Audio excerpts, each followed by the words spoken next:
After the tri-lib. Another episode, our midwife episode, where we chatted to the lovely Tracey van Stigt from the Royal Women's Hospital here in Melbourne. I definitely feel more informed. It definitely made me feel, not that I didn't know this before, but it reminded me how unbelievable midwives are and how supported you are in the birthing process from start to finish. So, I mean, that made me feel good if I ever go down the path of having kids, that, you know, the support system around you is unbelievable in that respect. Nurses and midwives are the most incredible humans alive. And our mum was a midwife. Yeah. She was a nurse and a midwife. We need to rack her brains more because she's told us like a couple of stories, but don't you reckon she hasn't gone into gory details of much of anything? She's going to be such an amazing help if we ever do have kids. Well, we just need to move her from Adelaide to Melbourne. Oh, yeah. And she's not keen on that. No. Not because she doesn't love Melbourne, but because we've got our grandma and stuff back in Adelaide. Any hoozle. But Tracey is obviously from the public hospital sector, so, you know, what she's saying is based on her experiences within that. So we do acknowledge that, you know, people that go through the private sector as well, they make different decisions and there's different offerings and that kind of thing. I went in very judgmental. Drugs versus no drugs. I'm very pro-drugs. I'm still very pro-drugs. Because I'm low pain threshold. I was going to say natural versus cesarean, but what do I say? Vaginal versus cesarean. That's something I learnt, that you shouldn't say natural.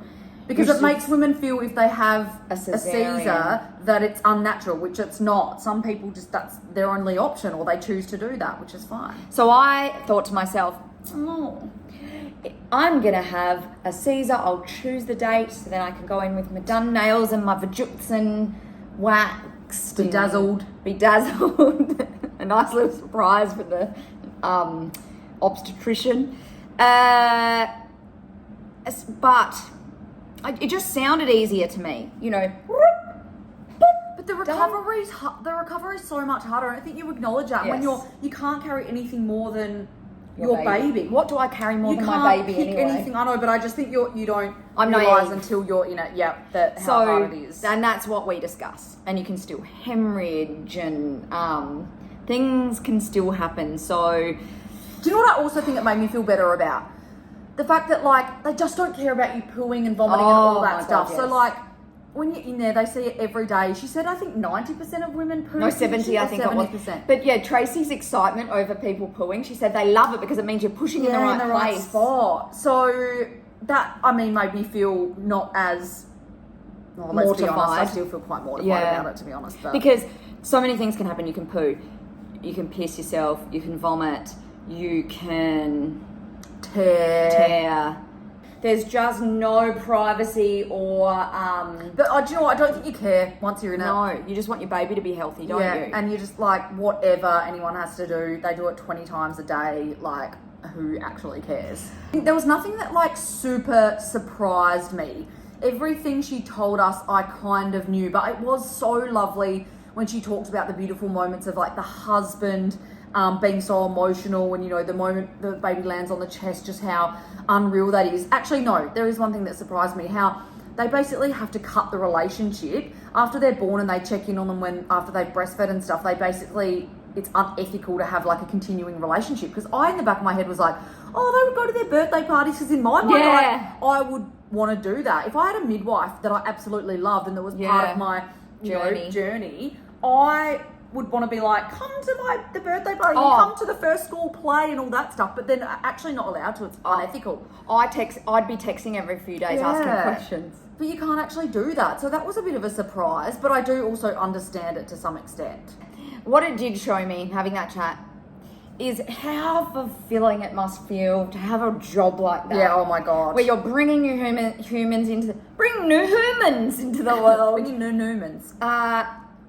Because, not that it's a contest, but my God, we just do Instagram posts. Well, and just the purpose. You'd have so much purpose. Yeah. You'd feel so, I don't know, like you're bringing so much value to people, and like you're valued. Such a integral part of someone's whole life, because that's a moment you're never going to forget, and that's a person you're never ever going to forget. So yeah, when you think about that versus kind of what we do for a job. But I know then people will be watching this being like, but what your work is important as well, and like, blah, blah, blah, there needs to be people like that. Important's probably a strong word, but it's just different. Your work is needed people, which doesn't quite have the same purpose as delivering a baby, which is the most life-changing part of someone's life.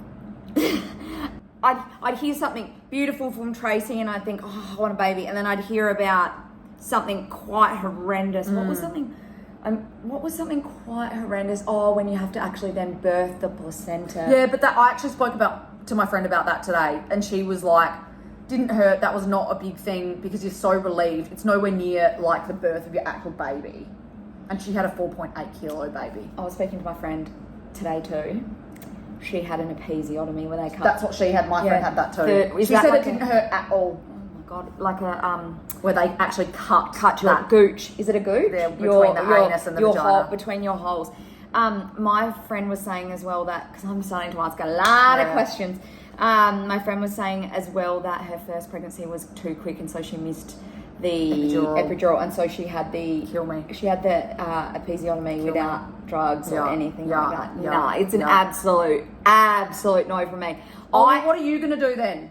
What do you mean? I'm like, you're just not gonna have a baby. No, I'm having a cesarean. You are like the biggest puss bag I've ever met in my life. I don't know how you're gonna. You'll have to live with me for 6 weeks because apparently I need help because I can't drive anywhere for 6 weeks. So for the first 6 weeks, I'm having a cesarean. Mummy, Daddy, over for 6 weeks. Come and live with me. Surely, I would love to take care of a little newborn for 6 weeks if I could give it back. Yeah, so I'm still ebbing and flowing with what I want to do. Interestingly though, it didn't prevent her from wanting to have kids. She hasn't had kids yet, Tracey, but yeah, true. It hasn't put her off. So that's good. And she's seen the worst of it and the most trauma, and that's the saddest part, I reckon, just the horrific stories of loss and that would surely take its toll. But she seems so good at separating herself and compartmentalizing, because you would have to, if you're going to have a career as a midwife or something along those lines, you just have to, otherwise you can't do it, and those roles are needed. So and the positives would outweigh I think the traumatic times, but still, and she also said it's so beautiful to, even through people's worst times, it's beautiful to be able to help them through that, not just the good times, which is amazing in itself. And from people that we know that have experienced loss in that situation, as horrific as they say it is, the way that those teams rally around you and support you. I do want to make a comment as well, because we actually had a couple of people, which is totally fine, DM us being like, I don't want to burst your bubble, but just because if you want a baby, it doesn't necessarily mean you're going to have one. Like, we're so well aware of that, and I feel like I didn't know that. Spoken about that. There was one I read today, which, like, I don't know, it was, to me, it was a little bit like negative, bursting our bubble a bit. But, and like, we acknowledge that, but we're also so well aware of this. We have spoken a lot, I feel like, as well, around the fact that we have had a lot of friends have multiple miscarriages and losses in different ways. So we totally understand. Actually, we're probably even more the other way, where we're like, we are much older. We would have geriatric pregnancies at the ages we are at 36 and 39. So yeah, we understand that it wouldn't be easy, and there's a high chance of it not happening for us. Please don't doubt the fact that, like, we do not think, oh, happy days, if we want to have a baby, it's just going to happen for us. Oh, and I have so many conversations with fertility specialists and stuff as I potentially go down that path. So sadly, I'm aware that it may not happen, even if I do want it to happen. Yeah. I've said it before and I'll say it again. We need to have subjects in school so that we learn about fertility, because all you're taught is you have sex, you get pregnant. It's not the case. Miscarriages, 1 in 4. How to deal with that, how to speak to someone who's experienced loss. Also breastfeeding. I was speaking to my friend today who struggled to breastfeed, and then she felt a lot of shame around that. Oh my she God. just killed herself trying to do it. Yeah. Just taking the pressure off yourself, because you, again, brought up, you have a child, you breastfeed. Yeah. And there's something kind of wrong with you if you can't and you don't. Yeah. That's not okay. So, and even just parenting, oh my God, that, like, I chat to my friends and they're like, even their parents give them parenting advice, and you're reading on Google, do this, don't do this. There's so many forums, there's so many people trying to tell you what to do and what not to do. And oh my God, you're better off just not to read or not to talk to anyone. Yeah, but then you need so much help and Support, advice, but everyone has a different opinion. If you haven't listened to the episode yet, some of my favourite stories include a lady raw dogging her placenta. Oh my God. Fresh placenta. Mucus plugs. The old chestnut of not realising you're pregnant. Oh my God, that until you story give was birth. crazy. Someone having an orgasm. So, you brought up smog badge, which I feel like is not really a thing, but It is a thing. My friend had it. But besides all that gory gear, there's some wonderful stories. there's some really lovely things in there that we heard from Tracey. Some beautiful stories which make it really heartwarming to think about giving birth and yourself. remind you what a gift it Yeah, all is. Absolutely. So please enjoy. See you next week.